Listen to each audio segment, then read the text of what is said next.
this is to look at the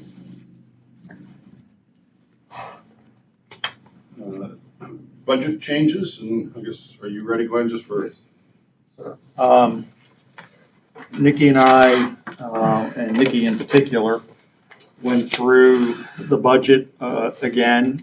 The budget deficit is now down to $2,066,000.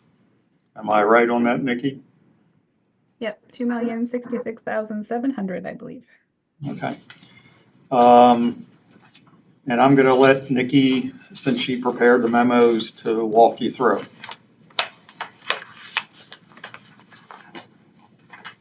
Dan, can we pull up the general fund memo? Yeah, hold on one second.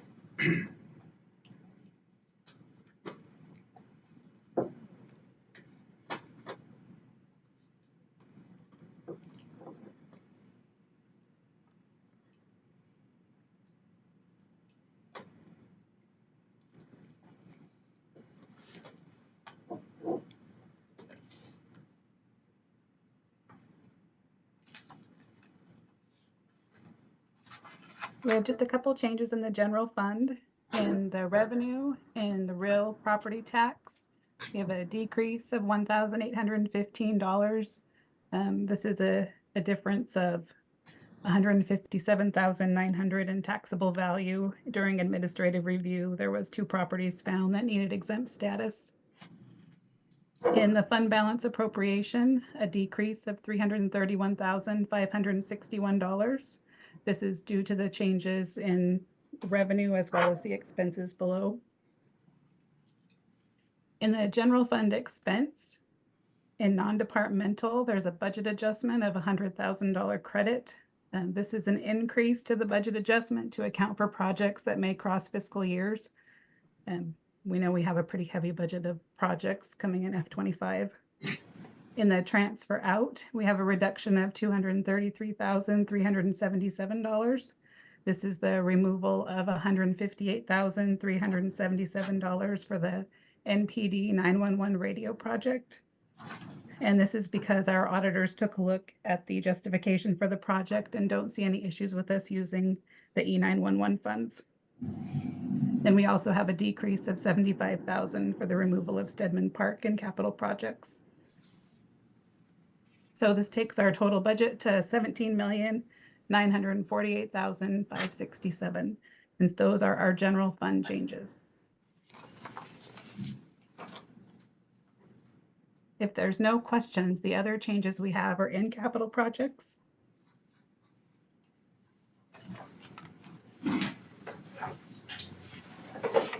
Okay, page 48.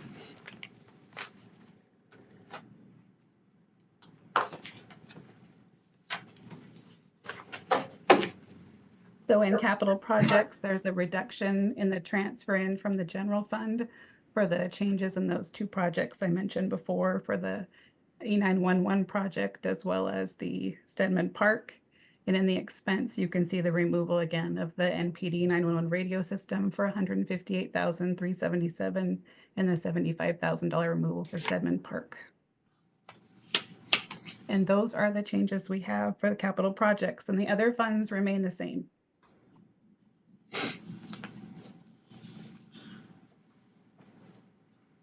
Just, the roll-off is still in the vehicle purchase, so we're not moving ahead with that until we go out to bid and come back to the council and discuss if anybody elected to want to bid on the project. The other one just slipped my mind. Well, you're trying The to, school. We still have the additional funds for the school district. extra 200,000. Right. The other thing you just mentioned, what was that about? It was the tow truck, is The actually tow truck, called okay. it the roll-off. Okay. I should say that was a flatbed. I don't know why I was thinking of a roll-off. Yep. And then so far, you've left everything else in the budget as far as the request for purchases of equipment. Yes, and there is an allowance in there of $300,000 if we don't get those projects done. I mean, last summer, we had a lot of hopes of getting things done, and weather created a problem for us. Hopefully that will not be a problem this summer, but knock on wood, it's not a problem. And then there is, how much of an allowance for unhired, not being able to fill positions, Nikki? I believe it's 650,000. And that includes salaries and their benefits.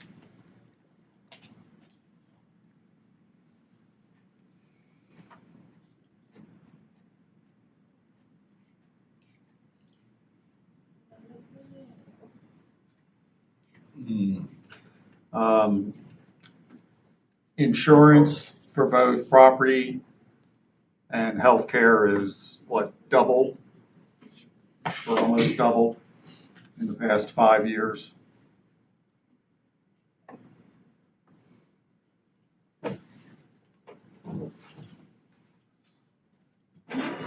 Property insurance in F19 in our notice of contribution was 51,165, and it is increased to 177,660 F25. That's a 300%.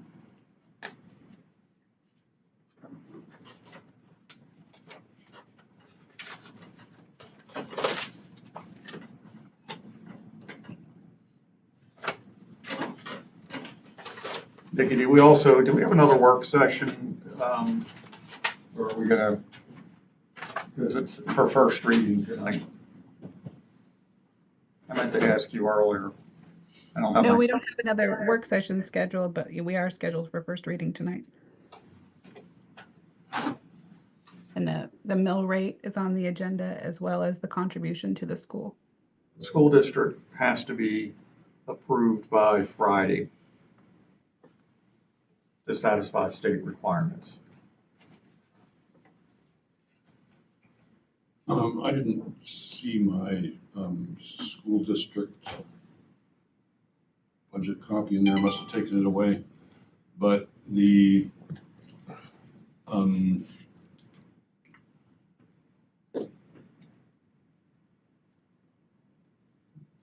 I guess didn't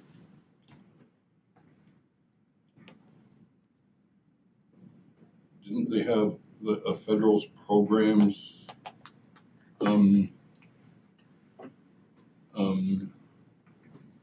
assistant superintendent in that budget? I think they do have, an assistant superintendent to take some of the stress off of Jamie and to handle other programs. According to the superintendent, doing away with $200,000 would reduce 2 positions that they wish to hire.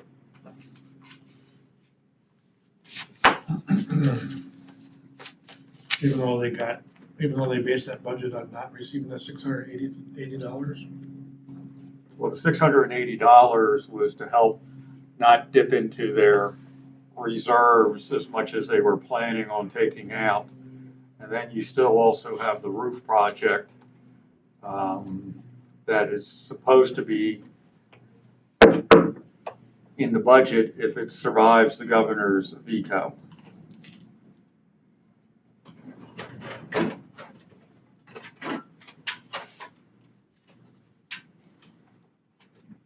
believe this is the packet from that, John. I'm sorry? I believe this is the packet from that. Oh, okay. Which meeting was that? 4-8 Okay. work session.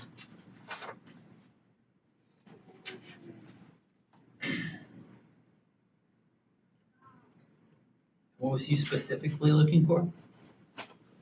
Just the, did they have I guess on their personnel census, if they had, that federal programs?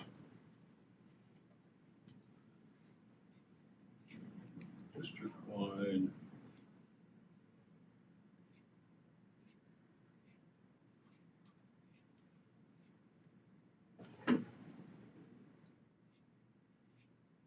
issued quite so quickly.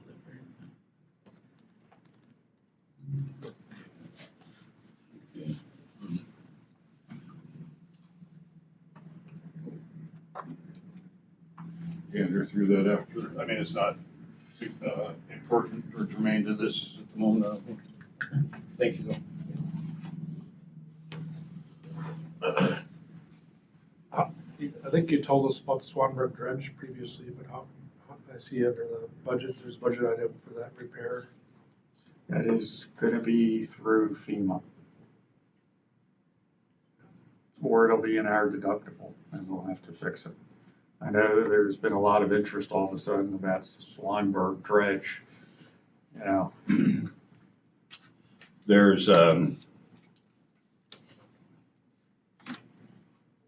it's not a direct relative, but there's some connection to a family.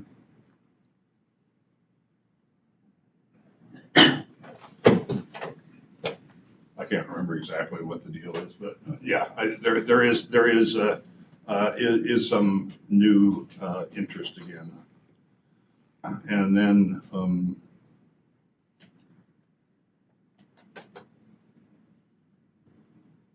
so if we didn't have any other, I guess, questions or discussions on these particular documents, either in the room or on the phone. I wasn't totally sold on the Ford Ranger purchase. What I understand is it was to get a smaller vehicle for the public works crew to drive around to save gas or something, but it is it beyond that? I mean, are they, do they not have enough vehicles to drive around? It's gonna take quite a few gallons of gas to make up for 48.9 in a year that we are dipping pretty good into the. would it be the end of the world? No. We are retiring. We have two vehicles that are, one vehicle coming from the police department this year, which we are hopefully going to be transferring that over to the recreation department because their vehicle, Chip's vehicle, is 20-some years old. And then we're looking at replacing the Suburban.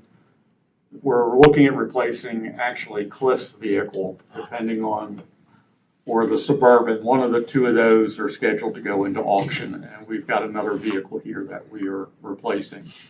Now, we do have an argument going on with one of our vehicles was damaged quite severely, and the insurance company wants us to consider repairing it, but I'm not so sure where there's a body shop in town, and that's been, to do that extent of repairs, it was hit from behind because of icy conditions.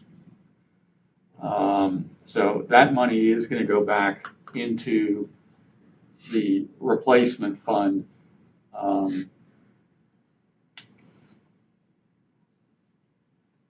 Was that was not a vehicle that was planning on being retired either? No.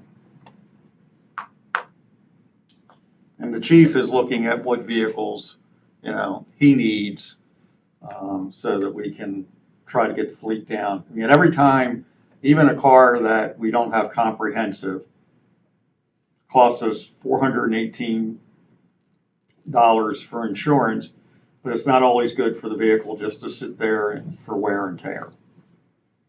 Because not driving a vehicle is bad for the vehicle.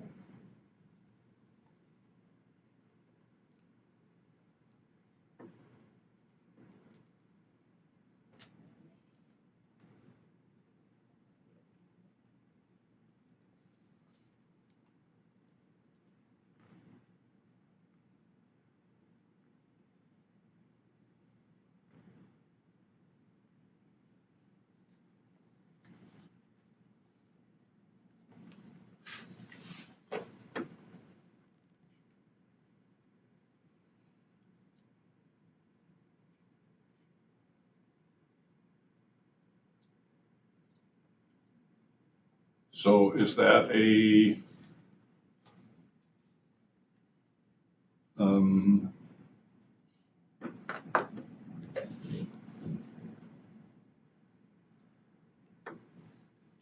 something you're looking to amend out of this, Mark, or? I just didn't quite, I don't know, I didn't think the explanation was that good about the need for it. But I don't know how other people feel, but seemed like it was nice to have a smaller vehicle to drive around because it saved gas, was kind of the, Yeah, well, I think that, Answer. I think the answer was just because of the one that got, or we got two of them that were body damaged. In the thing that we were gonna get something regardless was gonna be in there. We did get money for one vehicle, Yeah. and that, we've got another vehicle right now, we're using it as parts for other vehicles in the fleet. One of our older expeditions, and then this expedition was totaled, though we're back and forth with the insurance company because they think somehow we have a handy dandy auto body shop up here. And our own staff said it's not worth fixing it. It took such a hit from behind.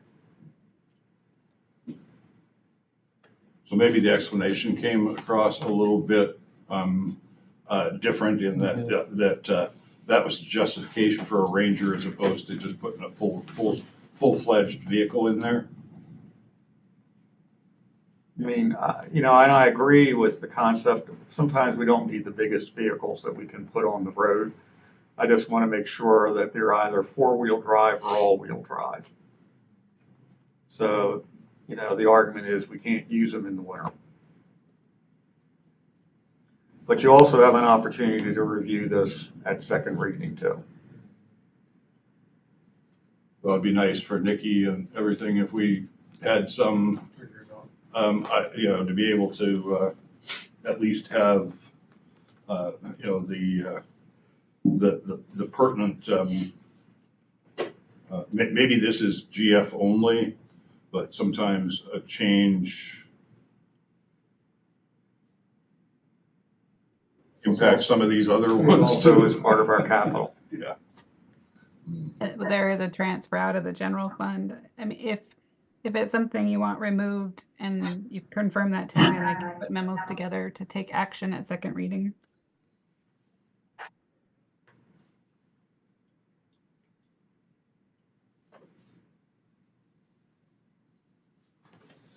I would agree. I would agree with Mark. If we're running that big of a dip into our savings, that it might not be the time to be getting a vehicle just for vehicle's sake.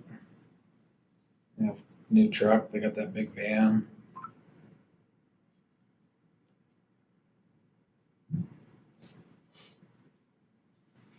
Unless it was for the port or somebody who actually needs something to drive around in.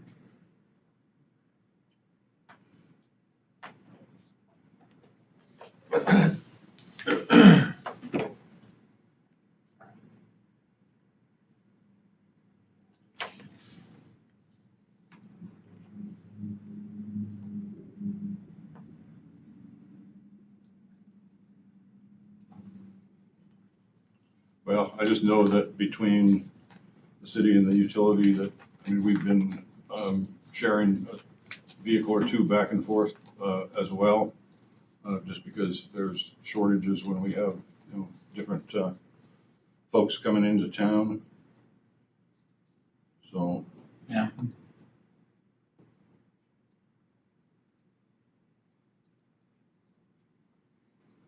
Yeah, that makes sense too.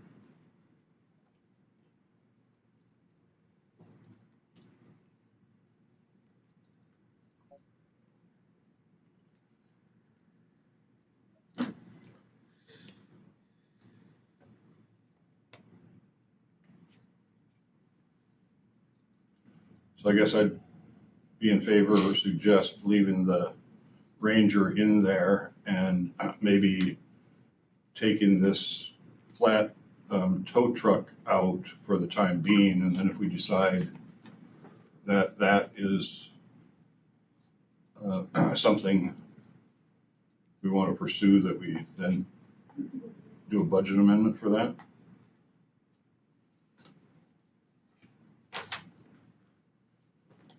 I mean, Look, I understand it'd be nice to get the number down below 2 million. And if, the one big item there is gonna be the flatbed. And since you're not sure we're gonna even do this, that may be the vehicle to remove. And then revisit it after we see if we get any bids. Because that vehicle, even if you ordered it now, ordered it in the fall, it won't be here till next spring. if you're lucky. Well, we do have one vehicle arriving on the barge. Then we have a second vehicle that is coming in on the second barge. A third vehicle is on its way from Detroit. The flatbed for the port is here. Well, it should be on the first barge, I should say. The police vehicle will be here on the second barge because they're equipping it with lights and sirens. And then the third vehicle will be here sometime this summer because it's just completed manufacturing in wherever they manufacture expeditions. And that's for, That's to go for this building because we're taking one of this buildings and moving it over either to the building inspector's vehicle, which is in poor shape, or we're getting rid of the Blue Bomber. Yep. The Blue Bomber, the floor pan is rusting out, not that we can't solder back in a new floor pan, excuse me. Well, yeah, and you have to some point crawl. we have to start selling this stuff before it gets to this point, like. Well, that was something that was gifted to us Yeah, years ago.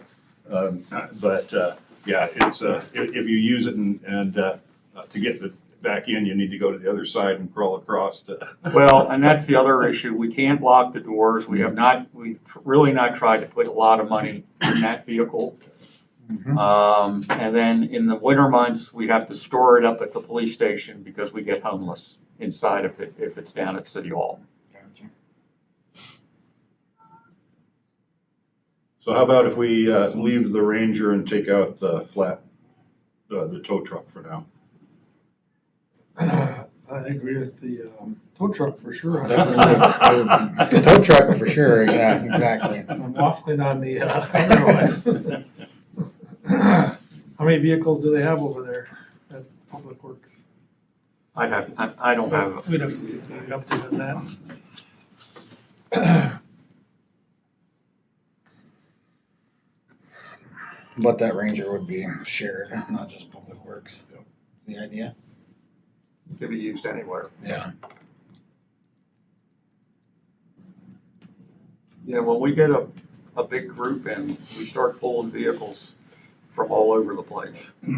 So they have at least a nice ride and a clean ride. So I guess the Cole's not here to talk about it, but I guess, and Joy's not here either anymore. Now, But- Joy is here till June 17th. Yeah, I'm sorry, she's not on the meeting at the moment. But we had a Lions Club meeting here not too long ago, and we bought this new bus, quote unquote, from the Air Force that had very few miles on it. And I've taken it out a couple of times for city excursions on the deal.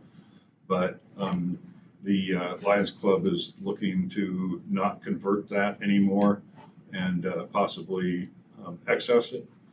And so I said I'd bring it up.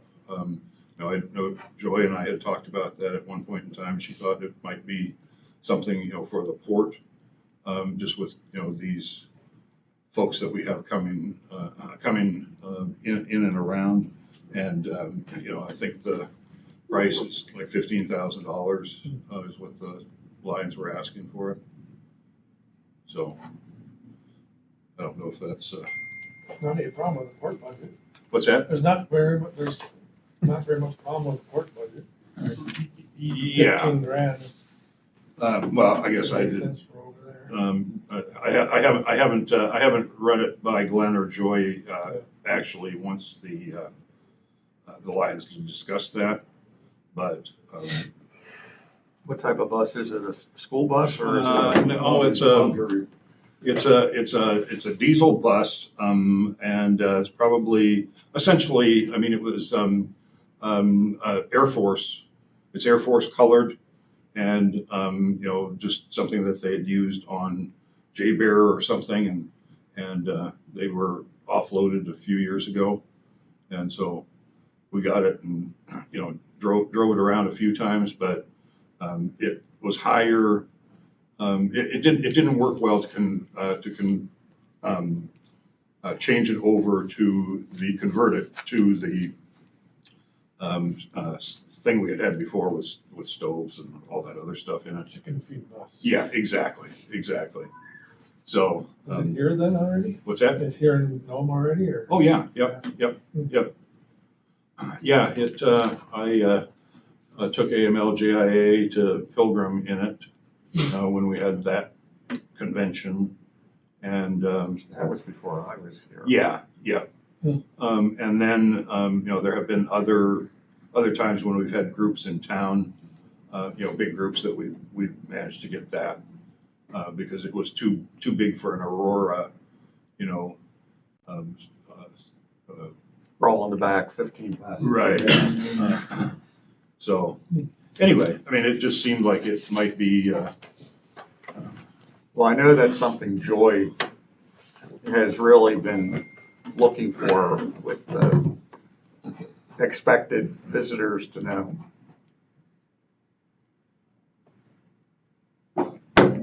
I'm sure that it could be resold for much more than that in the long run. That's what I was thinking.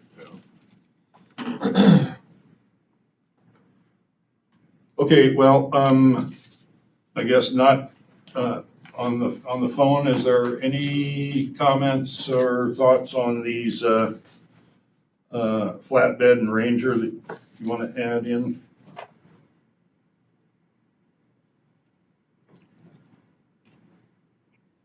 This is Cameron. I don't have anything else to add. Okay, thank you, Cam. Maggie, I don't have anything. Okay. So, I guess, I think we were, at least in here, clear that we were gonna take the flatbed out, and the Ranger was up and down, and at this point in time, I'd say is in. Nikki, do you remember Yeah. how much the flatbed was? Without me pouring through the budget. The tow truck thing, it's Yes. 135,000, How much? 135,000. That's what I was gonna guess. Okay, so Nikki, at least at this point, if you would prepare a thing to remove that, and wherever it needs to fly out of the budgets. Yes, I will do that for second reading. Okay, thank you. That school budget that was presented? Yep. He said, Jamie said that taking 200,000 off would be 2 positions, that's her claim. That's what, I don't like, that was, That's what she's saying? that's what she's saying. Okay. But she added another position to work under her. Right? That's what you- Well, she's got I a- guess I was just trying to figure out because there was the director of special programs or special ed that was I think was called the assistant superintendent in the past. And then now a couple of years, the personnel director or whatever that was called went from a classified to a certified, and now it sounds like it's going into an administrative position.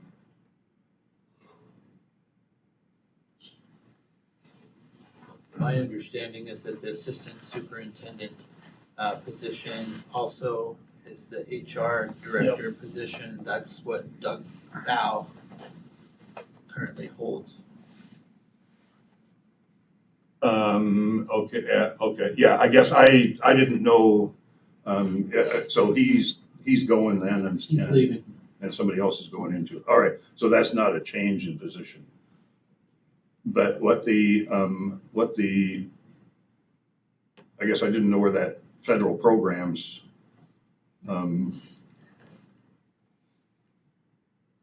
position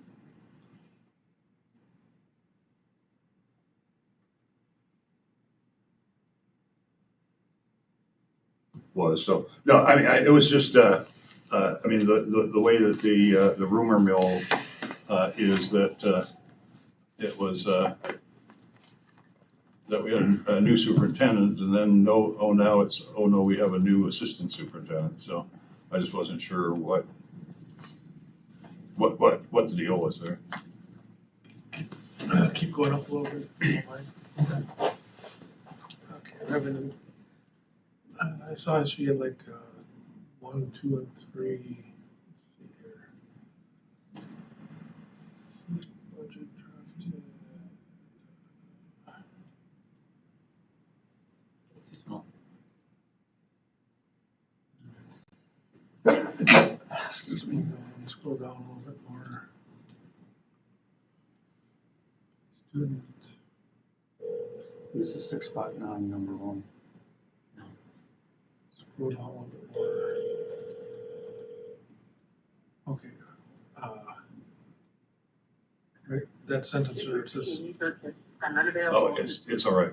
Well, maybe that there's sentence that more to where it, it but starts with something, then it comes to 400 one-time funding. What's it say about that? Something about it, does that This go one. up, go up a little bit, one just barely. Okay. We have budgeted for 400,000 one-time funding from the state of Alaska. So they figured that in there, right? Oh, okay, they budgeted 400,000 and what they're getting is 280 or 680. Or no, 680 per student. Per student. Yeah, not, what's that Okay. come out to be? Jamie's in the work session with her board. Yeah. So is there a question? The question is how, so they budgeted for 400,000 one-time funding for the state of Alaska, from the state of Alaska. And the state legislator passed an extra $680 per student, is that correct? Is that, that that was in the. how much are they actually getting for the one-time funding? I guess that would be the question. One-time state funding is 400,000. That's what they've budgeted for, but I'm Right. not sure if they did. But since that time, they had a lot of talking at the state legislature going back and forth. I don't know if they actually, How much do they actually get? well, in there, yeah. Yeah, and then the BSA there, I guess, was there? Did the BSA stay the same or Yeah, go up a little bit more? That'd be question number 2. This sheet, go back to where you were at.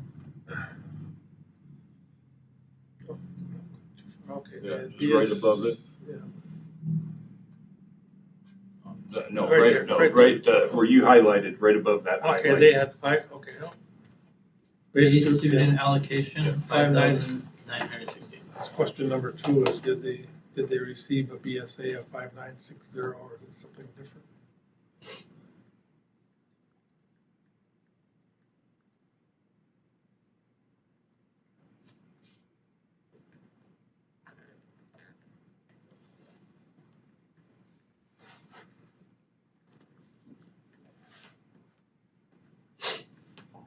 Did they receive a BSA? Oh, well, the BSA was in the budget was for 5,960. Is that what the state legislator ended up passing? BSA of 5,960.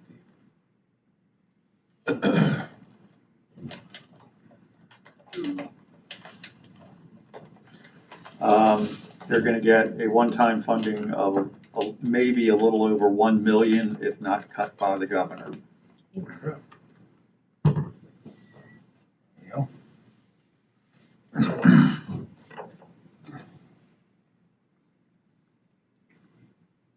So So they're actually getting 700,000 more? At least 600,000. I mean, Than what they because, budgeted on there. Right? yeah, Cause at the time they did that budget, they were budgeting for 400,000 one time and they're getting more like $1 million.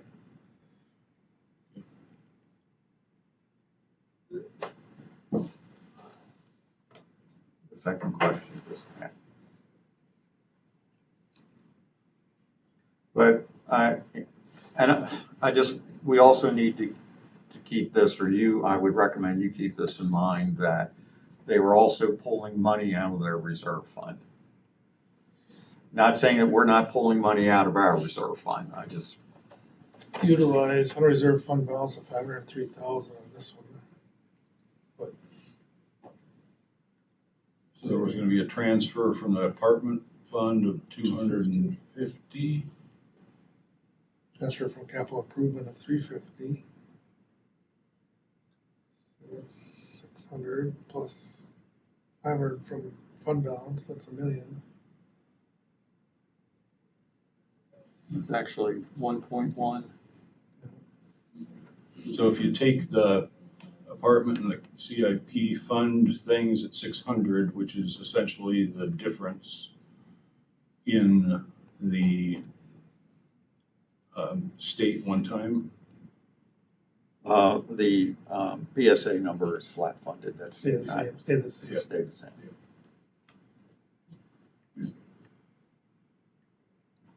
So I guess those two wash each other out. They wouldn't have to, based on the, And what is in their apartment fund and their CIP fund? I don't know that we got those particular, Usually we don't get the balance sheet Yeah. items from them. the, I think you might have gotten, I think they did show you what they had in those funds as part of their In presentation. this report right here? Somewhere they Somewhere showed there. how little they were gonna have left. Okay, yeah, I think it was maybe a later slide.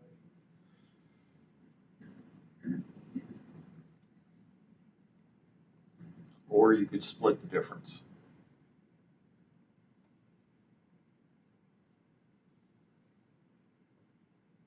That would 100,000 would represent 3% increase.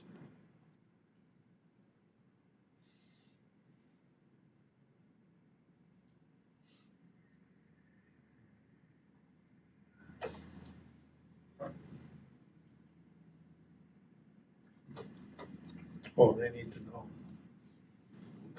So how does that work? Are we discussing how much we're giving? to the school. Yes, Is that okay?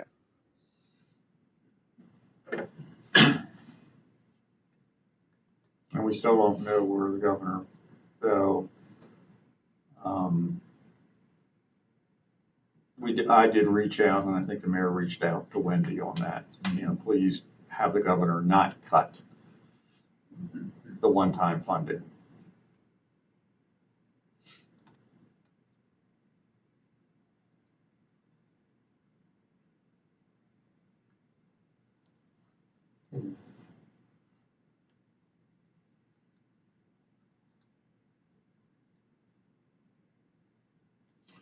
You think, Adam? On this extra 200 grand? I'm fine with giving them what they want, just. I don't see them. I know they might get more money, but it's for a good cause. I mean, I know it's hard on the city. I realize that we're dipping in pretty hard this year. If this all passes the way it is, but I'm okay with it. I'm okay with giving them what they want with Cameron.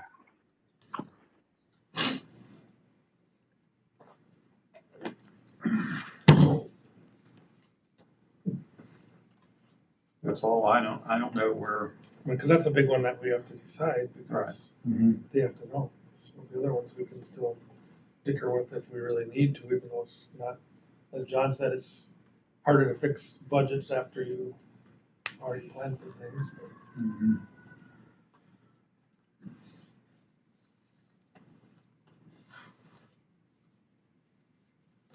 I do remember Stan bringing pretty sharp pencils towards the end of those. right? I guess that it equated to two positions, and I wonder, I mean, were those some that were on their add-on list? Didn't they have an add-on list? What was that list, Dan, at the bottom? I would assume it's just to put on there to help us to not take away their money, because that's not two positions. It's no school. Yeah, I thought they had listed several, Which is. oh, right here. Is that what you're talking about? Yeah.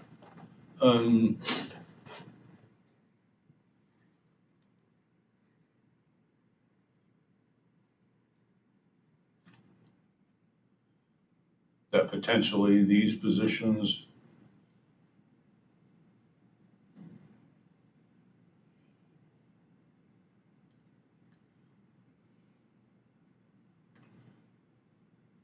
Oh, they were gonna need a 1740 BSA. So that's not coming anywhere close to, Now, I do think some of these positions are actually vacant right now.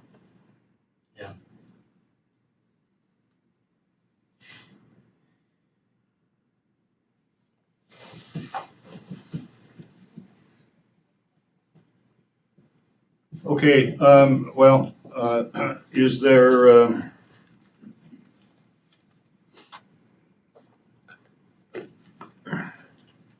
any other thoughts on the additional 200,000 to the school district as requested?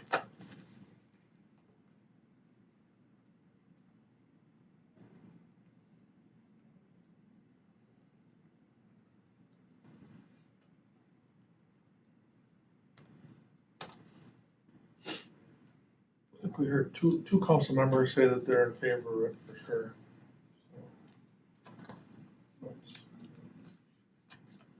Yeah, I'm in favor. Okay, There's three.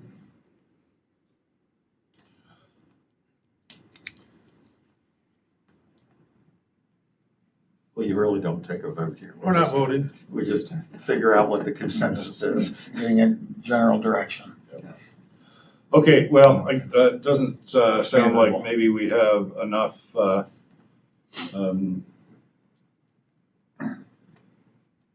will to take that number up and leave it as the school had requested, and hope that the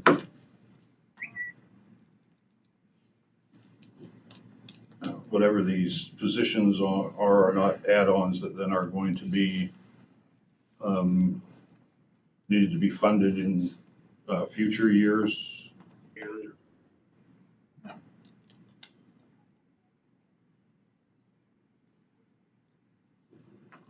So then the other thing, Glenn, you had Chief here to talk about the, There's an ordinance in front of you for consideration tonight. I also had it in my manager notes. And one of the issues are cabs not allowed to operate in the city that they're operating illegally.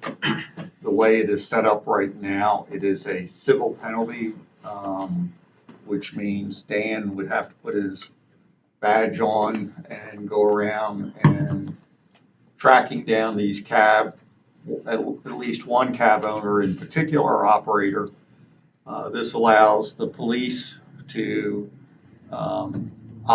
operate as it becomes a municipal infraction. And it would be up to the police if the clerk's office notified him and the department that someone was operating a cab illegally, the police department would handle it.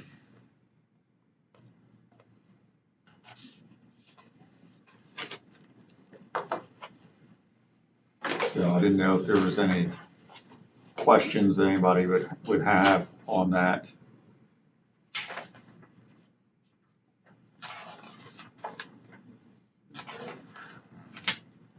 It's like a good idea to me if we're gonna have somebody, it seems like that would be a good idea to me if we're gonna have somebody driving our community around, they need to.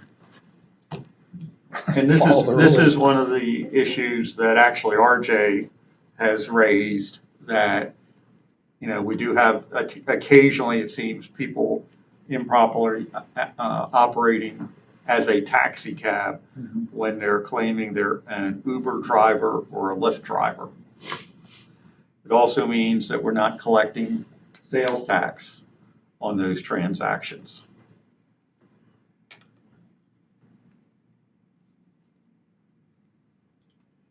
And I think the $500 limit,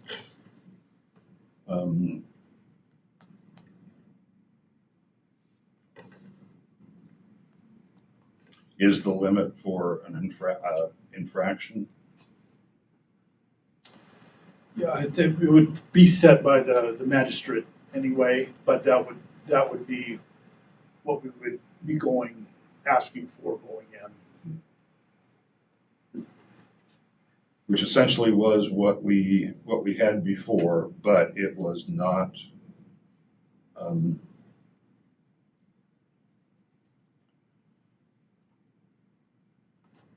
but it was just a civil violation and not a infraction. So.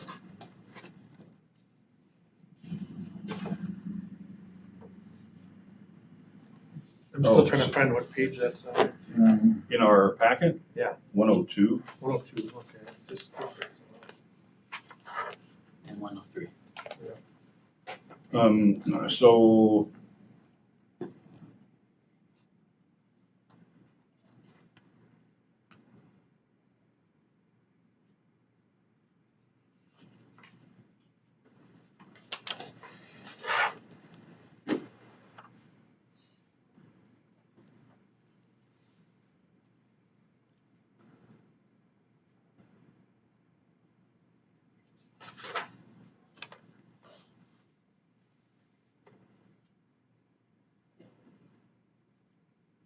So so there's a fine of not to exceed 250, but then we're actually setting the fines at, not exceeding $500 for each offense. But then we're setting them at 250.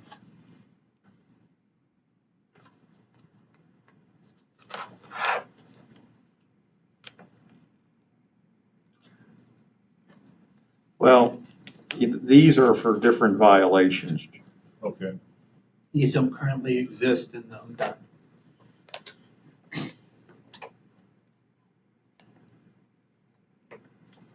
What was that again, dude? These do not currently exist in the list of fines. Okay.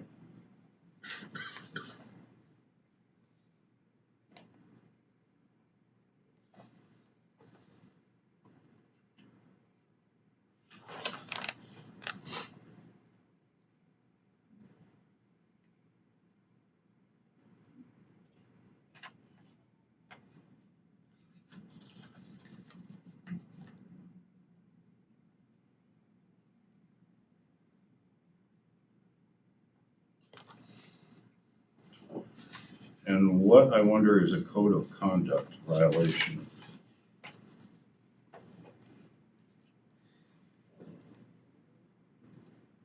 As I remember, it was behavior of the cab operator to their passengers.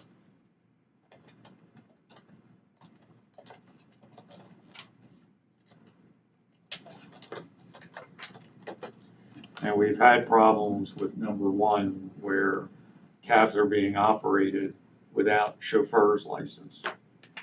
But still, this is also up to the discretion of the police officer.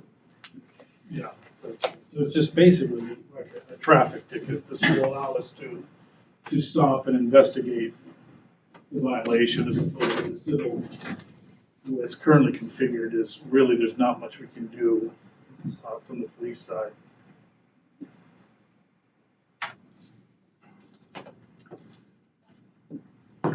The Dome City ordinance reads, as on the screen up above, for 3.10.109 Code of Conduct.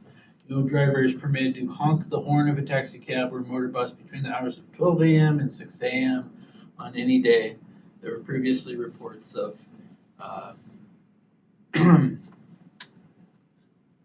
somewhat harassment. Can we change that to 24 hours a day? Right? That would be so nice. Sitting at work, bearing air at work every single day, and they come up there. It's like, they called you. They know you're here.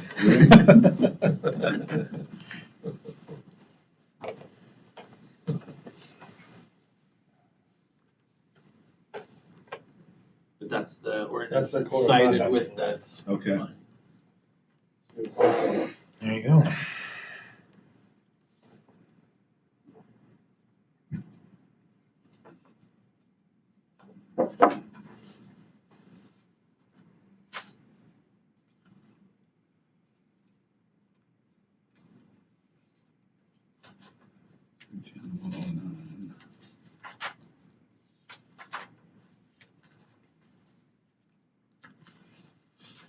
I have the ordinances up, John. Do you need me to find anything? Oh, yeah, I mean, it was just the definitions here are.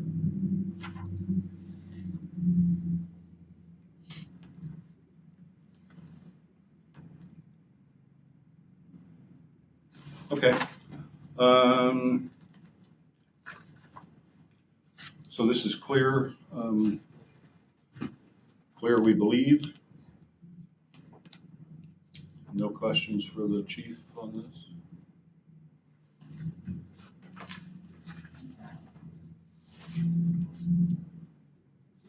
Questions of any council members on the phone or on Zoom?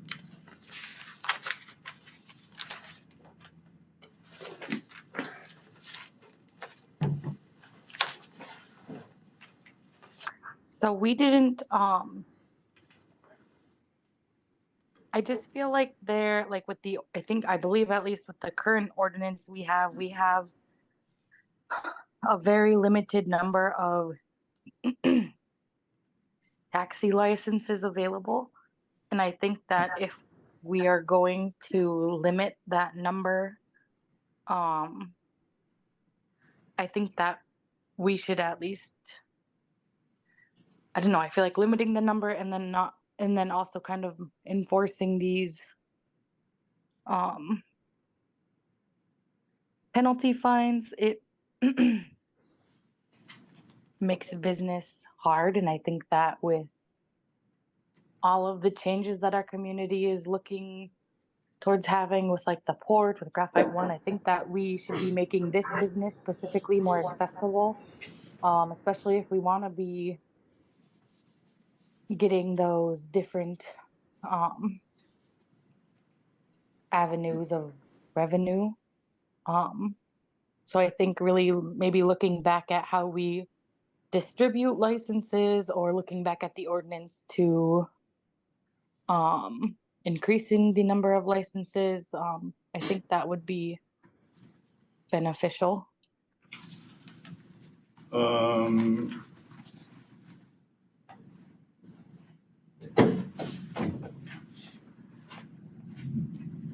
Okay, so that, I guess that's a separate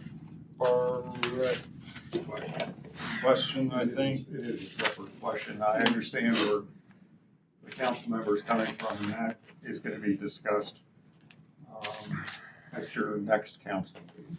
Yeah. This is primarily to stop people operating cabs and not being licensed or the cab properly being inspected. Okay, yeah. But I just wanted to add that because that's somewhat relevant. Okay, thank you.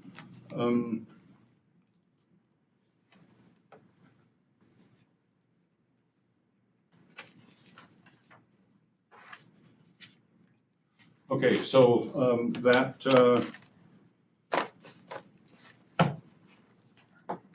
and I guess we have no further questions for the chief, and thank you very much for letting us muddle through. Yeah. Absolutely.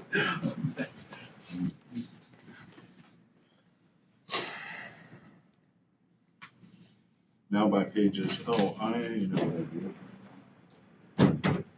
This extra packet that you, I started digging in it instead of my own.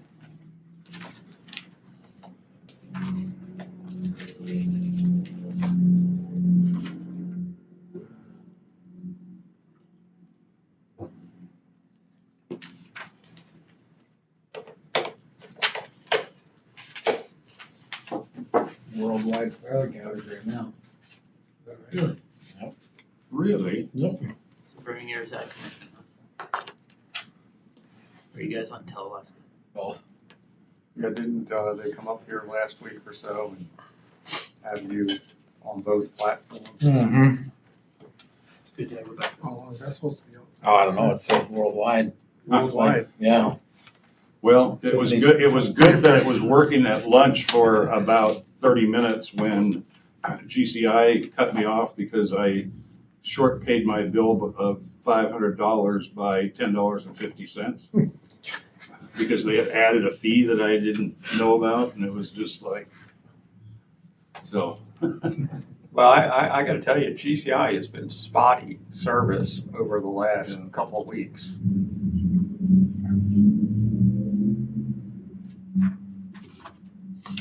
Okay.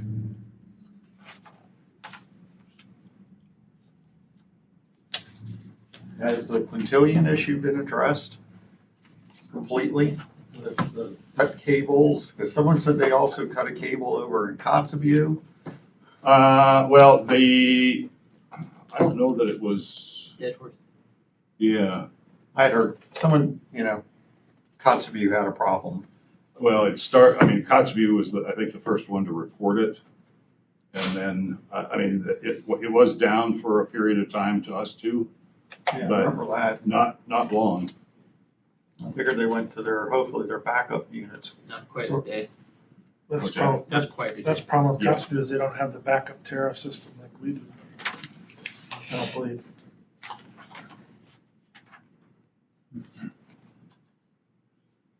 So since we don't get too many people in the audience for work sessions, did you have anything that you wanted to say about the budget or just kind of interested in? No, I just picked someone up from the airport, didn't want to drive all the way out there and then all the way back. Got it. Would you like coffee and tea while you're here? We'll get you, I'm actually very Oh, no, serious. I'm good, I just had some dinner. and Showed up early for the council meeting. So, this, letter from Charlie Bean about the IPOP thing, I didn't think the permit, I think Cam may want to speak to this, Mayor. oh, okay, Cam came in and spoke to me and I think if I remember, we knew that Charlie was gonna submit a letter and, whether we want to take a policy decision. And I said that was best discussed by the council in a regular meeting. If Cam doesn't put in, I have a motion to make. Okay. what's that? If Cam doesn't make a motion, I have a motion to make regarding that as well. Are you still on, Cam? Yes, I am.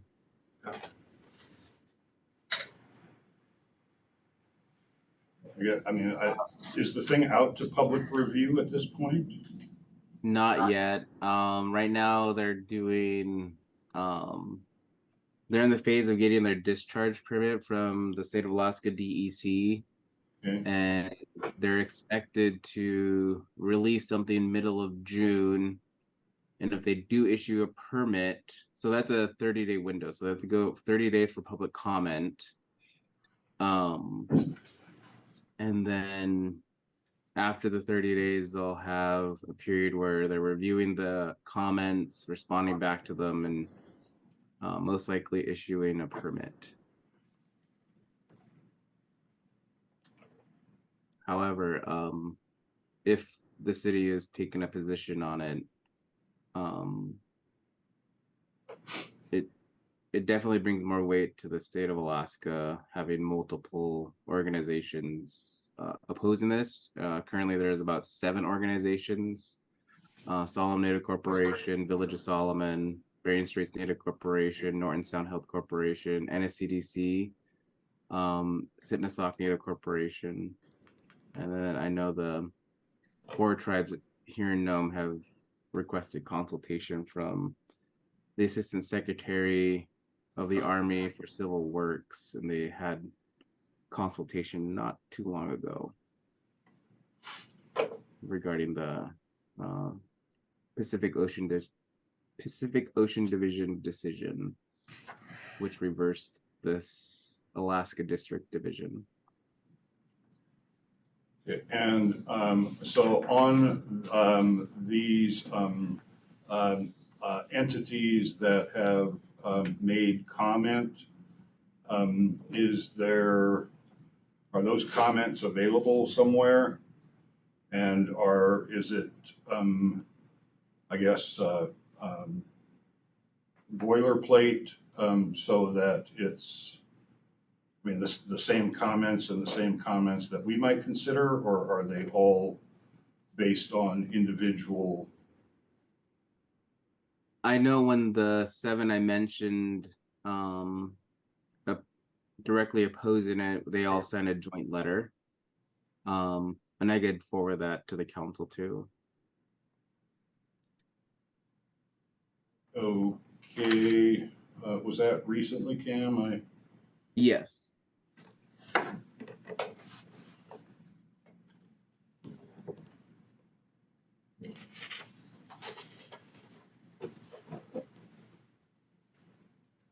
Sorry, I was saying I can send a letter if to the council. I didn't say I sent it. Oh, would you send that to the city clerk, please? Yes.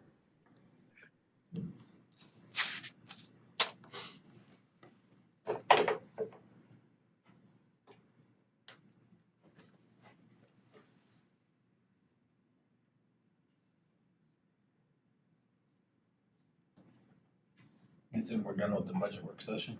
Yes. Thanks, Nikki. Oh. We didn't forget. Appreciate all your hard I work. don't know if, so we are not going to ask Nikki any questions about these budgets when it comes to the regular meeting. So, Nikki, I guess, unless you want to continue on the line, which you're more than welcome to do. I don't think we'd have any questions for you, so maybe you could have a night off. Oh, it's okay. I'll hang out. Okay.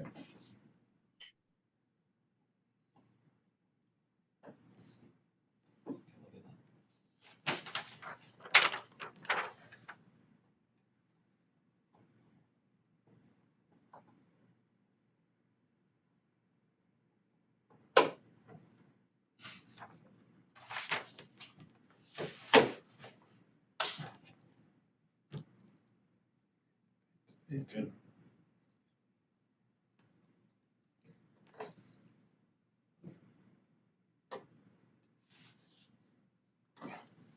Apparently they got Starlink working again. They did already, Yeah. worldwide. This is my family. My sister and her husband and my nephew came into town. They're all watching the meeting. Oh. They're all pointing at me on the screen. That's funny. Must have got it going again. Yeah. What, this stuff is on the, I didn't think we had work sessions on there. Yeah, watch what you say, Joe. Yeah, well, I mean, we're off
Just on the phone, I hope you, I took it oh, off. you took it off. Okay.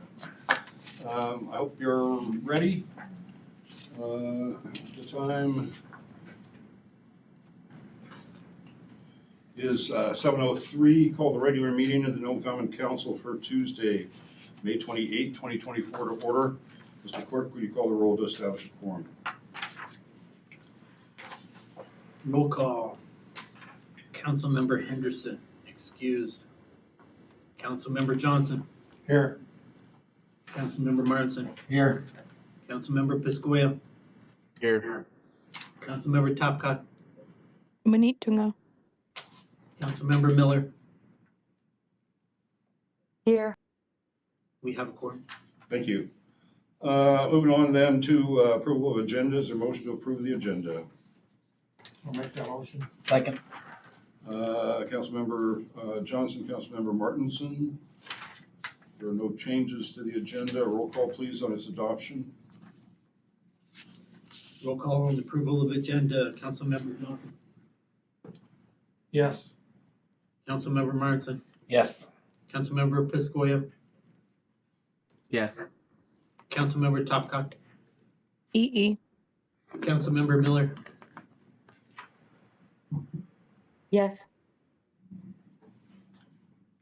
Thank you. The agenda is approved. Moving on to approval of minutes, we have the minutes from the Board of Equalization from 5/1, 5/20, and 5/22, as well as the work session of the council from 5/6, and minutes of 5/13's meeting. Unless there's objection, I'm going to take this all as one motion to approve the minutes A, B, C, D, and E as listed on the agenda. I'll make the motion. I'll second that motion. Thank you. Councilmember Martinson, Councilmember Johnson, a roll call, please. Roll call to adopt the minutes as proposed. Councilmember Martinson, Yes. Councilmember Piscoya, Yes. Councilmember Topcott, EE. Councilmember Miller, Yes. Councilmember Johnson. Yes. Thank you. The minutes are approved. Moving on to communications, we have a letter from Charlie Lean with regard to the IPOP permit. And then we also have on that same subject a copy of a position statement signed by Solomon and Coeric, BSNC, NSCDC, and Sitnasaw.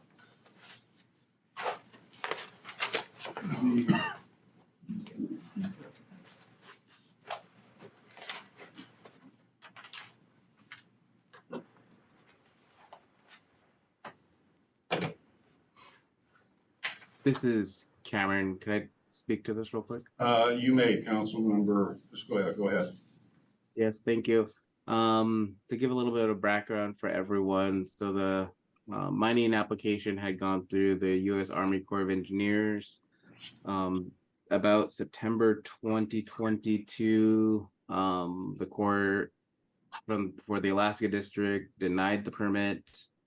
They went through an appeal process with the Pacific Ocean Division with the U.S. Army Corps, and they reversed that decision, which is very rare that they do. It was a very rare action. It's those federal agencies listed in Charlie Lean's letter, the Fish and Wildlife, North Pacific Management Fisheries Council, the EPA, all of it objected to this mining application for various reasons, such as fisheries in that area, the landscape, the marine mammals, the birds. So there was a lot of objection to those, yet the Army Corps still reverse the Alaska District's decision. I would be, as a council member, I would very much like to see that the city of Nome also object to this. In the last packet, we had an affected community letter from the state of Alaska DEC.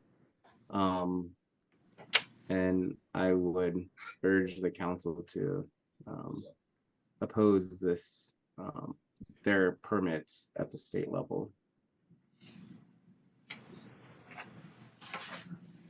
I also have a comment, John, if Cameron's done. Please. I also agree with Charlie Lean's letter that's in our packet, as well as Solomon Coer, North Sound Health Corporation, Barron Straits Data Corporation, Sitnasock, and NSCDC's opposition to the IPOP project at Bonanza Channel. The city of Nome needs to step up and publicly oppose this project. I make a motion now that the city of Nome oppose IPOP permits for exploration and mining in the Bonanza Channel, citing reasons that this is a vital food source area for the residents of Nome with salmon, tomcod, whitefish, and waterfowl, and marine mammal critical habitat. It's an important environmental area for the health and well-being of the residents of Nome, and it's a vital economic resource for the community of Nome because of the world-class migration of rare bird species that are followed by worldwide birders who support the economy of Nome. So I'd like to make that motion. Is that it? May I ask a question? Is that in the form of a resolution or is it in the form of a letter sent?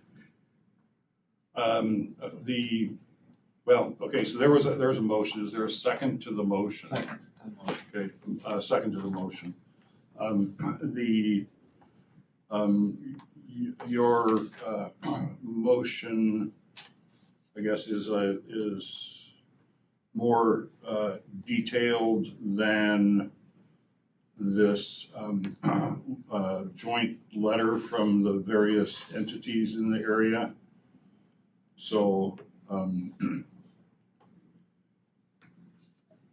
Under discussion, the motion is for us to publicly oppose it, and I think we could bring this back to the next meeting with a formal action. I mean, this is a formal action as well, but to figure out the best way to approach that publicly opposing it, and answer to Glenn's question. okay, well, I guess before that motion was raised, the reason I asked that we get this joint letter that everybody else had signed on to review was whether we simply added our opposition, in the same format. We could, I guess, besides saying in addition to X, Y, and Z, that we're adding that on. So we can put that together, and then we'll circulate back just for any. But we'll release a draft before we send it in the event there are suggested edits. So roll call, please, on the. Or are there any other comments, I guess, on that?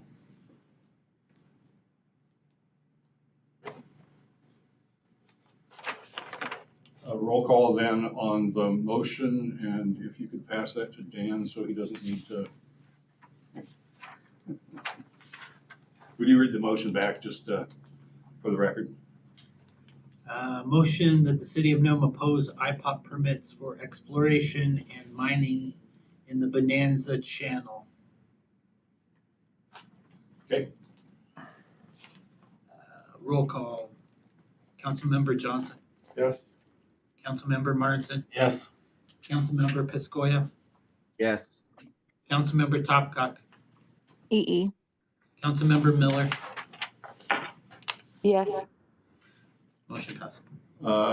Thank you. We have all affirmative. On the next communication is with regard to the Polar Bar renewal. Does the council wish to take any action on this?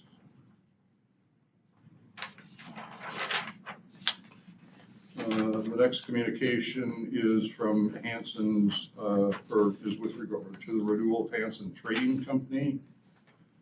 And, Mr. Mayor, yes, I was gonna ask, I meant to ask this when you set the agenda, to remove this from the agenda for, till the next meeting. okay. Is there any objection? We're just gonna strike that. Okay. Then the communication, next communication is on behalf of Irene Ayatunga. And I'm seeing that her taxes must have been paid.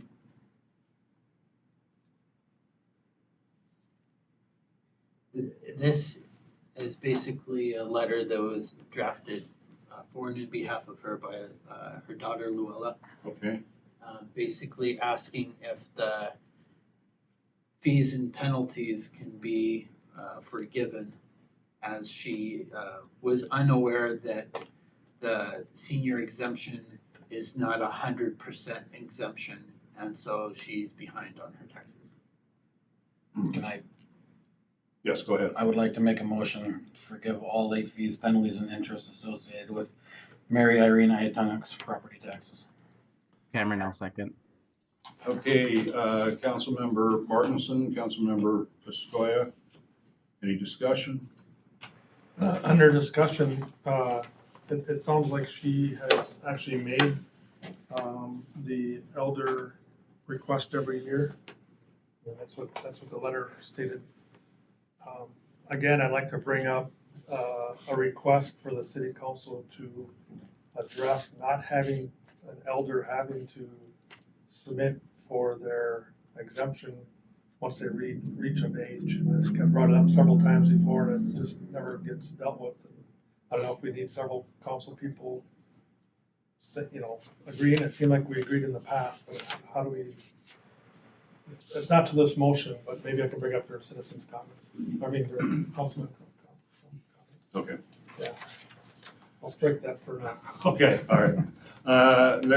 If we can have a roll call, please, on the motion to forgive the penalties, interest, and fees associated with Irene's Ayatunga's property taxes. Roll call, Councilmember Johnson, Yes. Councilmember Martinson, Yes. Councilmember Piscoya, Yes. Councilmember Topka, EE. Councilmember Miller, Yes. and motion passed. Okay, thank you. All are affirmative there. The final communication is from Greg's Child Advocacy Center, inviting children and their families to join to celebrate Children's Day events on June 21st in the lot across here from City Hall, 12 to 3. Moving on then, this is to citizens' comments. Are there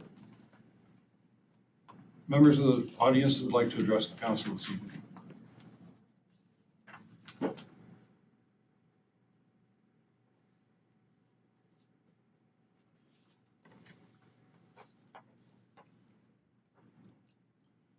Seeing no indication, there will be another opportunity. That bringing us down to new business. And at this time, we're introducing the first reading of the various budgets for the city of Nome. Unless there's objection, we're going to handle items A through G inclusive in one motion. So, Mr. Clerk, would you read items A through G by title only?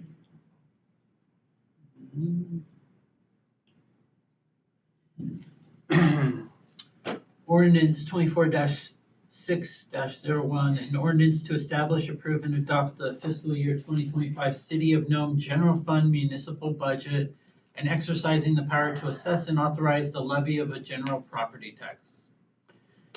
Ordinance 24-6-02, an ordinance to establish, approve, and adopt the fiscal year 2025 City of Nome School Debt Service Fund budget.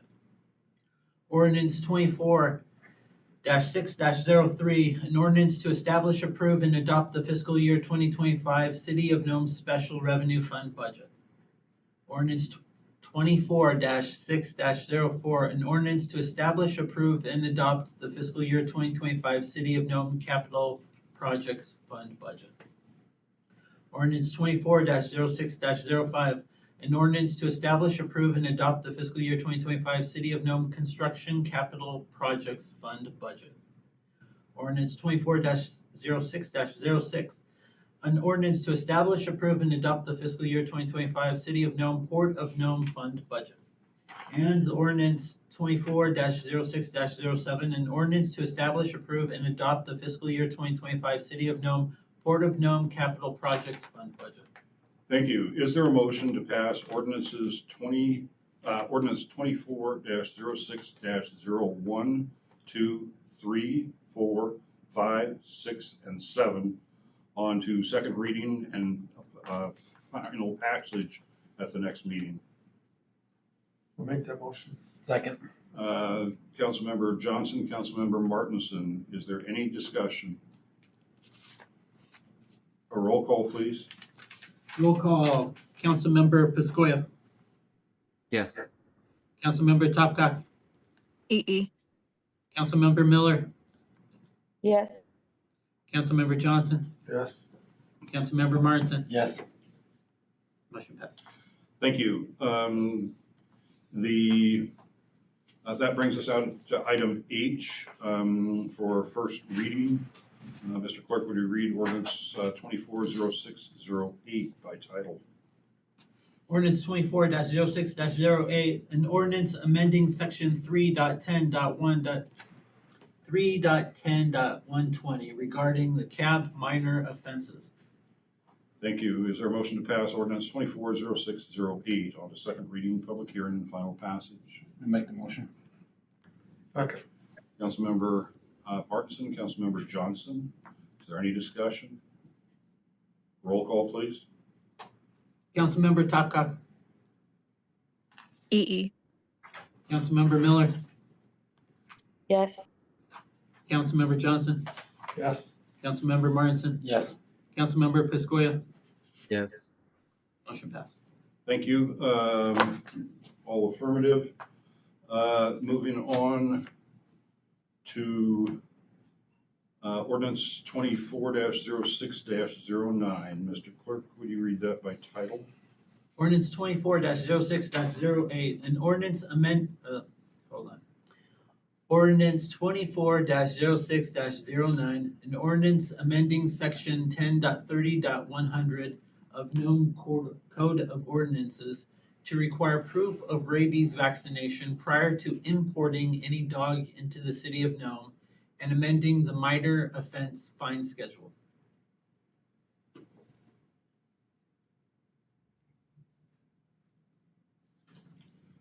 Thank you. Is there a motion to pass ordinance 24-06-09 on to second reading, public hearing, and final passage?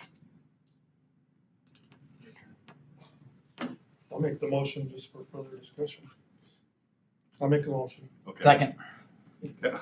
Councilmember Johnson, Councilmember Martinson. Councilmember Johnson. City manager, where is this coming from? Where? We have been getting reports from animal control that dogs are coming into Nome that are non-vaccinated. We do not have it in our ordinance. We have parvovirus there, but we don't have rabies. And obviously, these coming animals could have rabies. We don't know. And we've had rabies out in the wild here with foxes. So this is a preventative to encourage people to, before they bring the dog into Nome, that it's vaccinated, or they bring the dog into Nome knowing that they're going to get it vaccinated. They have to work through the animal control. Do we have a similar ordinance for parvovirus already? Yes, parvovirus is already in it. That's when we were reading through the ordinance, we discovered there was parvovirus, but there wasn't rabies. And the current fine on the parvovirus is $500? I have to ask the clerk. I don't believe there is one. Well, there is a, we can fine for that, for the parvo. Okay, and, so,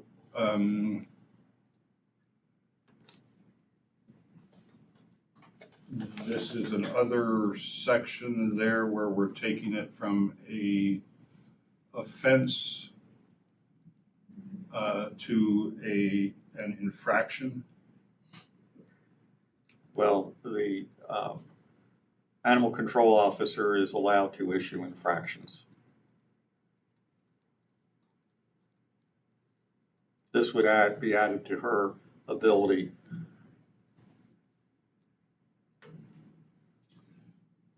Okay, I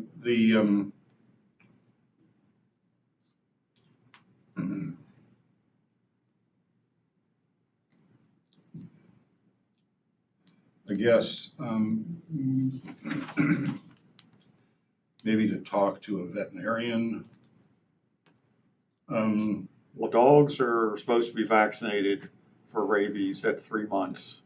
The vaccination is supposed to last up to a year, then the dog needs to be revaccinated after that, which that vaccination lasts up to 3 years. We've had a couple people bring puppies in. One was a little bit more difficult to deal with, where the dog was not vaccinated and was then running loose on top of that. I guess I'm just thinking about it from having brought puppies in and bringing them in when they were too young to be vaccinated for rabies. And that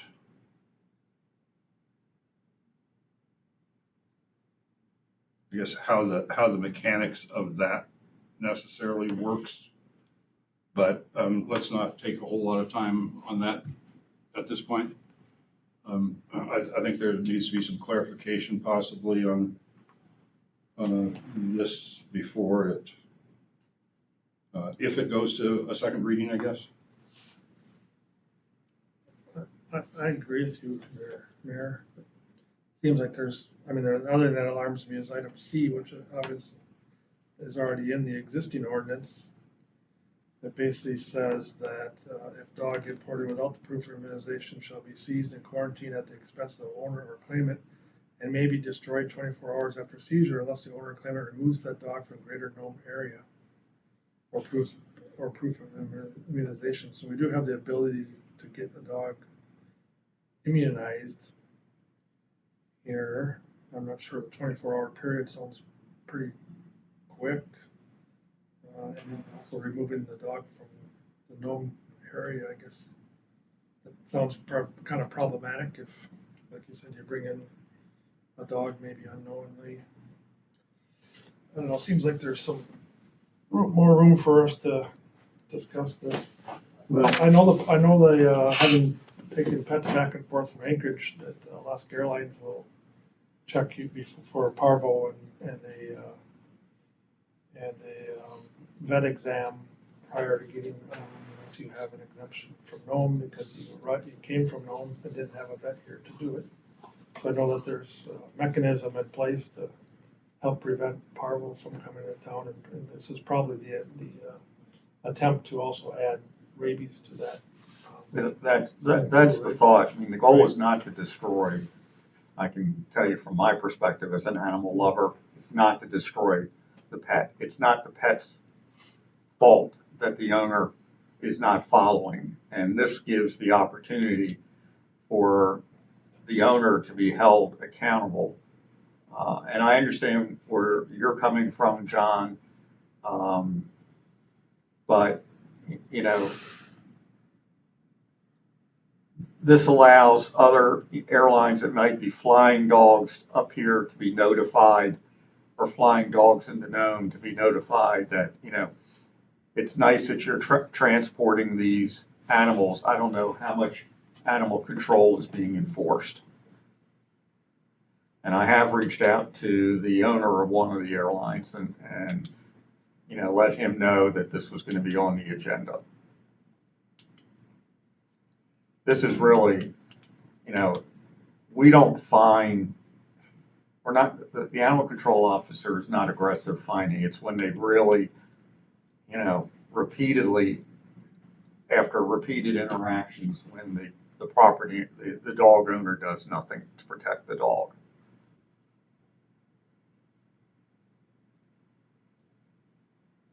And I'm pretty sure Animal House and Paws can vaccinate. Yeah, but then the problem becomes that on the other end, the airlines are not going to accept that if it isn't contained in a current health certificate, which there's, and it's not just rabies, I think it's parvo. I mean, I understand the intent, and certainly that we want to keep the community and our pets safe.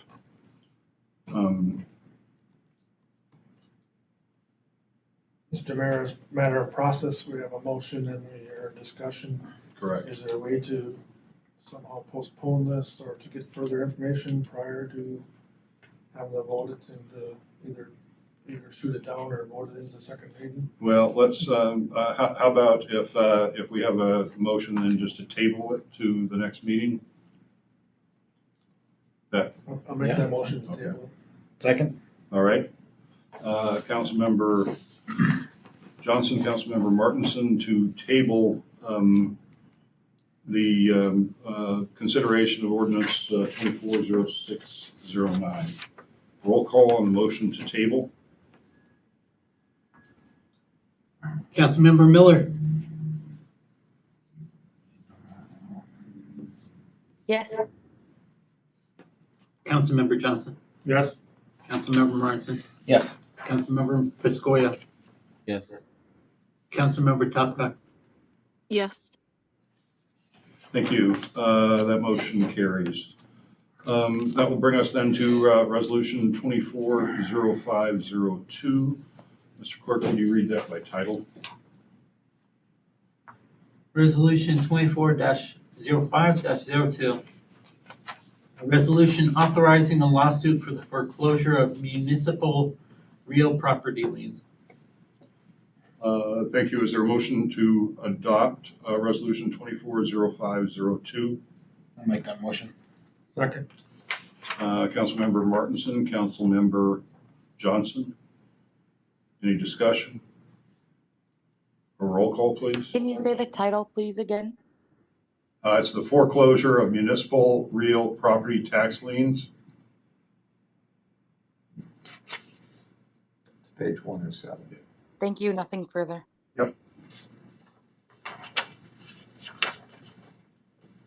Roll call, please. Roll call. Councilmember Johnson, Yes. Councilmember Martinson, Yes. Councilmember Piscoya, Yes. Councilmember Topka, EE. Councilmember Miller. Yes. Thank you. That motion passes. Moving on then to resolution 240503. Mr. Clerk, would you read that by title, please? Resolution 24-05-03, a resolution setting the City of Nome contribution for the fiscal year 2025 Nome School District budget. Thank you. Is there a motion to adopt resolution 24-05-03? I'll make that motion, Cameron. Second? Councilmember Piscoya, Councilmember Martinson. By this motion, the council is agreeing to fund an additional contribution for a total local contribution of $3.4 million, an increase from the $3.2 million from last year. Any further discussion? Roll call, please. Councilmember Johnson, Yes. Councilmember Martinson, Yes. Councilmember Piscoya, Yes. Councilmember Topcock, EE. Councilmember Miller. Thank you. All in the affirmative. That brings us then to resolution 240504. Mr. Clerk, would you read that by title? Resolution 24-05-04, a resolution setting the City of Nome mill rate for calendar year 2024. Thank you. Is there a motion to adopt resolution 240504? I'll make the motion. Second. Councilmember Martinson, Councilmember Johnson. Discussion?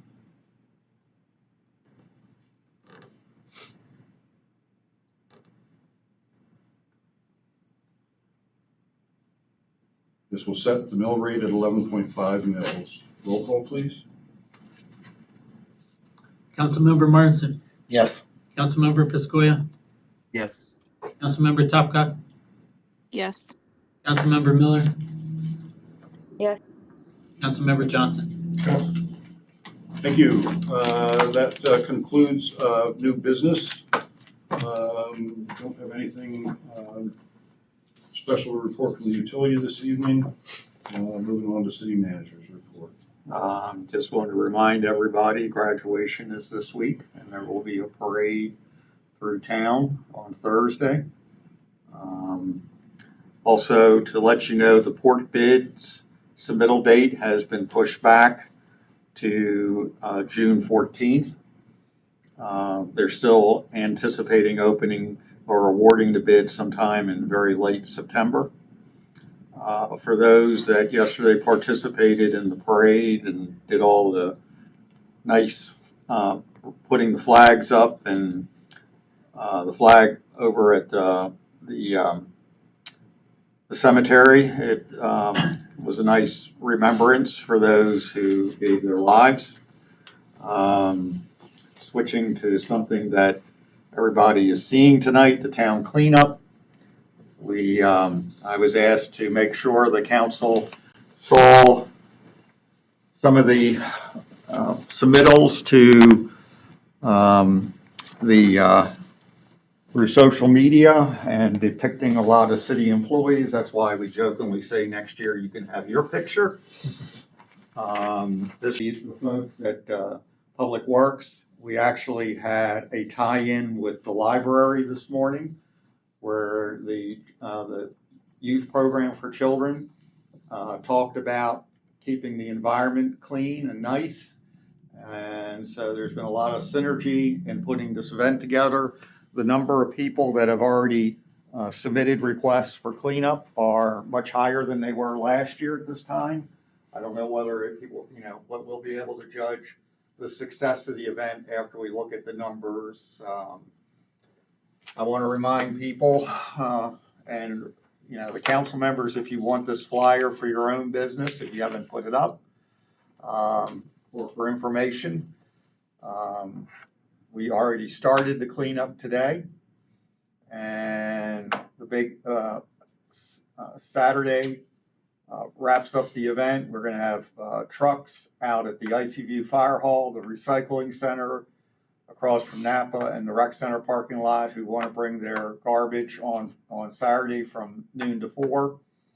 There'll be hot dogs from noon to 4 at the Old St. Joe's. The youth that participate get t-shirts, and those of the adults who show up will also get a t-shirt. So the event is off to a good start. I want to thank everybody who has been a good sport in wearing the t-shirts and around town. We even had the building inspector walking around town wearing a green t-shirt to get people supportive of this event. And other than that, sir, I have nothing. Thank you. Other questions for the city manager? If not, we'll move on to citizens' comments. Are there members of the public that would like to address the council this evening?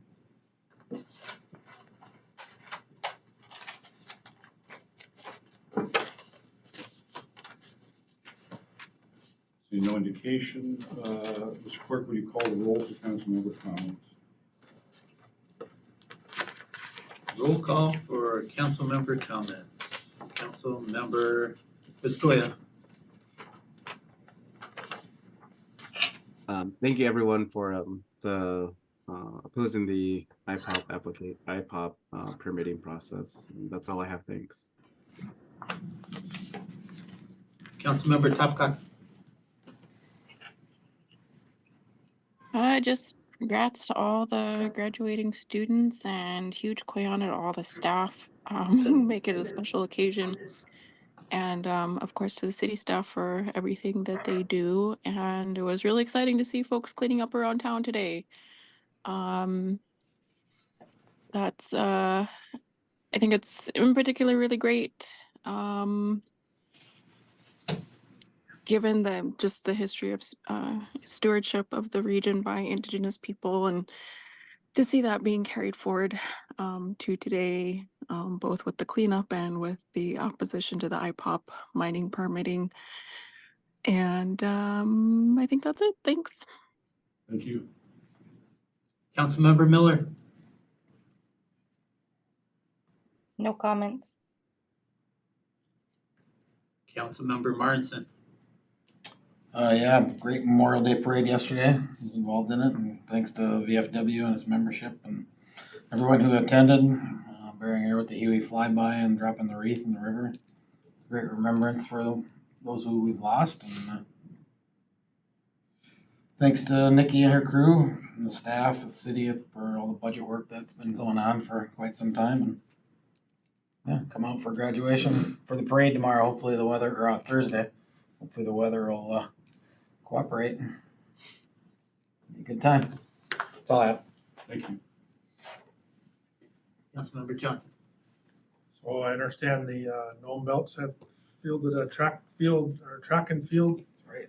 team this year, and they went to state recently, and they had a number of people run in place in there, and at least one state champion.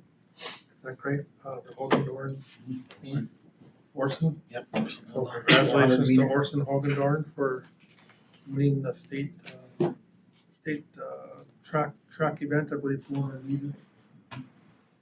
That's a really big undertaking for, especially a new program and coming from Nome. We should definitely celebrate that as well. And then I wanted to bring up the issue I brought up during the tax discussion before, and make a recommendation that we entertain making an that elders, once they reach the age of elderhood, as far as the city is concerned, only have to make an application one time for an exemption once they reach that age. I believe it might be 65, as opposed to having to come in every year and make that application. And again, it's a type of application that if it only applies to your residents as an elder and not rental properties or other type of properties. But I've done research in the past, and we are only one of two communities that I could find throughout the state that make people do it, make elders do it every year, and we don't really have a very big elder pool, and this would be one less burdensome thing for them to have to deal with once they reach 65. So I will agree as the second council Thank person, you, just thank you. in case you need it. Nice to This see would that be an come forward. ordinance change, so we would, I I don't think it's Well, yeah, there would have to, I think you're right, Glenn, there would have to be some kind of ordinance. So we would bring an Deal. ordinance at your next meeting. All right, thank you. But, I guess, maybe we can, have some kind of a,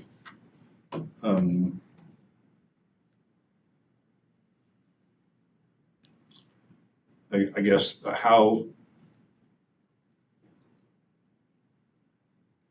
other, I mean, just to follow somebody else's procedure, I guess, on, or language on the thing, as opposed to just saying, you only have to do it once. Yeah, I mean, I would recommend that, you know, to the clerk that we talk with Chandler Munson, because they represent a number of communities in Alaska. I don't know, you know, and as an aside to this, I don't know if we should be looking for the state. They're supposed to be reimbursing us, from my understanding, by state statute for any elder allowance that we provide. One thing I learned in this research, I always thought it was a city exemption, and I learned that basically it's a state mandated exemption for Right. elders and municipalities. But if there's some type of state reimbursement that we're not getting, I agree that we should definitely, They haven't Seek been that. given anybody. well, something to bring up. But what also during that research I see online, there's several examples of applications and ordinances that people have, that other municipalities have, that I'm sure that we could We're not gonna recreate glean the wheel. from. Thank you, John. The other thing with it was when,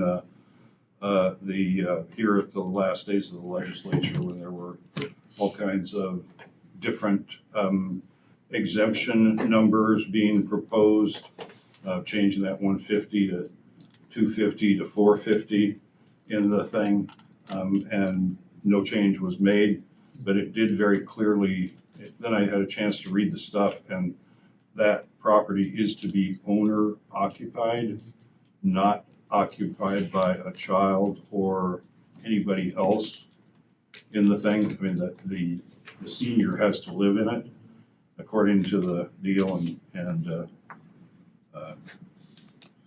I guess any of the concerns that we had that justified having these things done on an annual basis doesn't mean somebody can't be driving around and just verifying it anyway. That is what my recommendation would be for the staff to do occasional audits. I mean, that's how we discovered the one resident, which you had with earlier, misunderstanding of how property taxes work for the elderly population, so. We still may have to send out a letter to remind them, you know, are you still occupying? Please get back to us. Okay, so, the green shirts over on that side will work on it.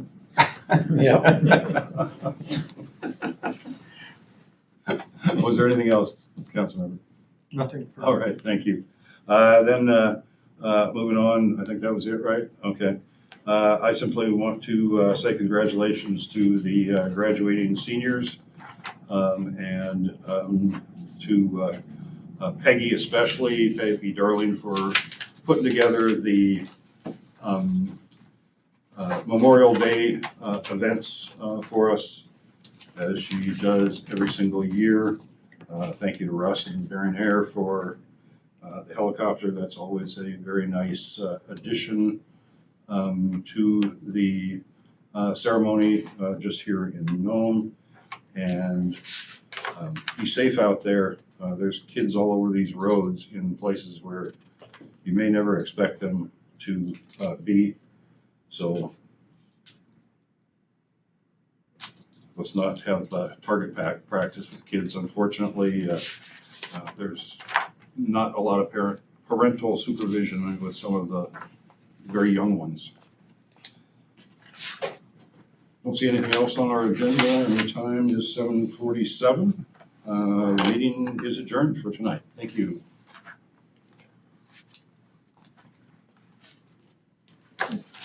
I'll